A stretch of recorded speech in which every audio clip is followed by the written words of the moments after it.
Hi மக்களே, இது உங்களுடைய பாசாட்டி கோட்ஸ். இன்றைக்கி நம்ம என்ன பார்க்க போகிறோம் அப்படின்னா, நாளுக்கு நாள் எதிர்ச்சிட்டு இருக்கக்கூடிய விலைவாசி உயர்வு பற்றி பார்க்க போகிறோம். இது நமக்கு சம்மந்தமாக சொல்லி நீங்கள் யோசிக்கலாம். ஆனால் இது நமக்கு ரொம்ப சம்மந்தப்பட்ட விஷயமா இருக்குது. ஏன் அப்படின்னா, இன்றைக்கி ஒவ்வொருத்தரும் நம்மளுடைய படிப்பை தேடி, நம்மளுடைய வேலையை தேடி, ஒவ்வொரு காரணங்களுக்காகவும் இன்றைக்கி வெளியூரில் சென்று, வெளி மாநிலங்களில் சென்று, வெளிநாடுகளில் சென்று வசிக்கக்கூடிய சூழ்நிலையாக இருக்குது.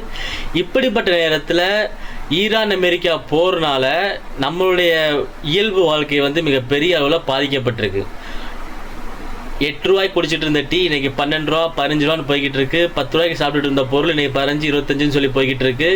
இதனால் என்ன ஆகும் அப்படின்னா, நம்மளுடைய சம்பளம் இன்னும் உயரவே இல்லை, ஆனால் நம்மளுடைய எக்ஸ்பென்சஸ் கூட்டிகிட்டே போகுது நாளுக்கு நாள்.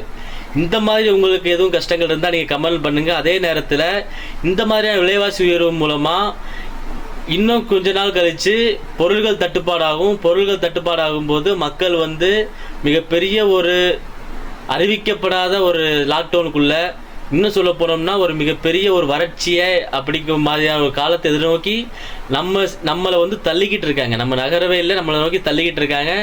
இத்தகைய சூழ்நிலை நம்ம சீக்கிரமாக ஒரு அவேர்னஸோடு இருக்கிறதுக்கான ஒரு வீடியோ தான் இது.